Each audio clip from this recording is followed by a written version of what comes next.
অনেকে বলে সুদ করে, আমি সেটা বলবো না, কারণ মানুষ বাঁচতে গেলে অনেক কিছু করতে হয়। ওটা চাকরি ওনার বা ওনার একটা ব্যবসা প্রতিষ্ঠান। যে সরকার সে তো আমাদের কম দামে খাওয়াচ্ছে না।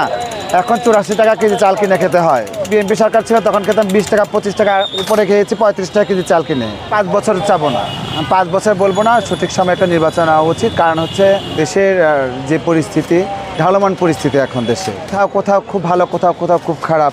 বাংলাদেশের খুব আয়তন ক্ষেত্র ছোটো একটা দেশ আমাদের, সেখানকার সার্বভৌমত্ব রক্ষার জন্য নির্বাচন দেওয়া খুব দরকার। সেটা পার্টিকুলারলি যেভাবে হোক যতটুকু সম্ভব এগিয়ে আনা দরকার। এই 8 মাস শেষের দিকে অনেক কিছুই হয়েছে, ভালো হয়েছে, খারাপ হয়েছে। তো ভালো দিকটা খুবই কম, খারাপের দিকটা একটু বেশি হয়ে গেছে। ঢাকাতে রাহাজানি ছিনতাইকারী হচ্ছে না, ঢাকার বাইরে দেখেন রাহাজানি ছিনতাইকারী, মারামারি, দরাদরি, খুন খারাপি প্রতিদিনই ডেইলি হচ্ছে। ঢাকা শহরে যেটা কম হচ্ছে, কিন্তু ঢাকার বাইরে সেটা হচ্ছে। এখন শাসন ব্যবস্থাকে আমরা কিছুই মনে করি না, কিন্তু শাসন ব্যবস্থার উপর অনেক কিছু নির্ভর করে। বাংলাদেশের জনগণ রাষ্ট্রভিত্তিক দেশ এটা, তো রাষ্ট্রের কাঠামো যদি হয়ে থাকে তাহলে অবশ্যই শাসন ব্যবস্থা দরকার। একজন পুলিশ অফিসার এসে বলতেছে একজনের যে তাকে যাতা আচরণ করতেছে, তা ঠিক না। দেখেন বাংলাদেশে এর আগেও বাংলাদেশ ছিল, এখনও আছে, বাংলাদেশ থাকবে। বাংলাদেশে তো একটা ম্যাপ আছে, অবশ্যই বাংলাদেশ থাকবে। আমি মনে হয় কখনো দেখিনি এত অটো রিক্সা ফ্লাইওভারের উপর দিয়ে চলে। সব জিনিসে একটা ডিস্টেন্স আছে, একটা নিয়ম মাফিক একটা রুলস আছে। এখন যদি এই ফ্লাইওভারের উপর দিয়ে যদি একটা অটোরিক্সা চলে যায়, সেটাকে হলো যে কোনো মানুষের মাথায় এটা ধরা উচিত যে দেশ পরিস্থিতি ভালো নেই। দেশের পরিস্থিতি স্বীকার করতে গেলে পদে আইন আরও কঠিন হতে হবে, মানুষকে আরও কঠিনভাবে চলতে হবে। হ্যাঁ, বর্তমান যে সরকার সে তো আমাদের কম দামে খাওয়াচ্ছে না। এখন 84 টাকা কেজি চাল কিনে খেতে হয়। যে আগে যখন বিএনপি সরকার ছিল তখন খেতাম 20 টাকা 25 টাকা উপরে খেয়েছি 35 টাকা কেজি চাল কিনে। আওয়ামী লীগ সরকার ক্ষমতা আসার পর 40, 45, 60 টাকা 70 টাকা হয়ে গেল। এখন 84 টাকা কেজি চাল, তাহলে মানুষ খাবেটা কি? 210 টাকা কেজি সয়াবিন হয়ে গেছে। দেশের পেঁয়াজ আপনারা আমদানি রপ্তানি করবেন না, ভালো পর্যাপ্ত পরিমাণ আছে, আপনারা বলতেছেন ভালো। সেই পেঁয়াজ রমজান আগে থেকে, পেঁয়াজ সিজন আগে থেকে 70 টাকা কেজি হয়ে যাচ্ছে। মূলসিং টিকিটটা কারা? ওনার দ্বারা রিজার্ভের সংখ্যা বেড়েছে।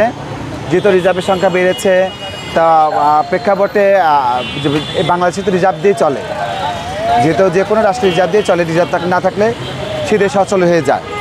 তা আমি মনে করি যেহেতু রিজার্ভ দিয়ে দেশ চলতেছে, অবশ্যই ভালো চলছে। আমি 5 বছর চাবো না, 5 বছর বলবো না, সঠিক সময় একটা নির্বাচন হওয়া উচিত। কারণ হচ্ছে যে দেখেন এই সরকারের বিগত সরকার যখন দেখছেন কেয়ারটেকার সরকার ছিল, তারা বিতর্কের মুখে পড়ে গেছে। ওই ফখরুল মইনুল যখন ছিল তারা সবাই জেলে, তারা দেশের বাইরে।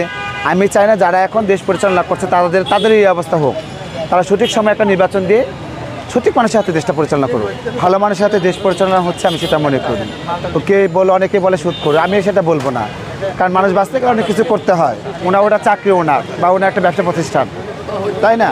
তো আমি মনে করি উনি ভালোভাবে চালাচ্ছে, কিন্তু আমি চাই না সে ফখরুল মইনুলের মতো হয়ে যাক বা ইয়াজউদ্দিনের মতো হয়ে যাক। যারাই করুক, দেশটা উনি সুন্দরভাবে তুলে হস্তান্তর করুক, বিতর্কের মুখে না পড়ার আগে। তাদের জন্য সময়টা ভালো যাচ্ছে না, কারণ যে বললাম ঊর্ধ্বগতির বাজার। একটা মানুষ যদি দৈনিক ইনকাম করে 500 টাকা, তার যদি খরচ হয়ে যায় 1000 টাকা, তাহলে তাই সে কী করবে, তাই না? তা আমার কথা হচ্ছে আপনারা বাজার মনিটরিং করেন, বাজারের দ্রব্যমূল্যতা অবশ্যই নিয়ন্ত্রণের ভিতরে আনেন। আপনারা বহুবার বলেছেন আপনারা আনবেন, কিন্তু আনতে পারেননি। বাজারের দৈর্ঘ্যগতি শিকলের মতো বেড়েই চলছে। সফলতা বলবো না, ব্যর্থতা বলবো না, কারণ হচ্ছে কি উনি ক্ষমতা আসার পর বাংলাদেশের সবচেয়ে বৃহৎ দক্ষিণ পূর্বাঞ্চল পানি নিচে তলিয়ে গেল, তখন বাজারে ঊর্ধ্বগতি হয়েছিল। কিন্তু ওনারা সেখান থেকে কমিয়ে এনেছে ঠিকই, মানে সেটা সবজির দাম কমিয়ে আনছে, কিন্তু নিত্য প্রয়োজনীয় জিনিস চাল, ডাল, তেল, সেগুলোর দাম কিন্তু কমে আসেনি। তা আমার কথা হচ্ছিল যে এটা মাঝামাঝি সিস্টেম হলে আছে, তো সঠিকভাবে এটা পরিচালনা করা উচিত, যেটা মনিটরিং হচ্ছে না ঠিক মতো, আমার মনে হচ্ছে না।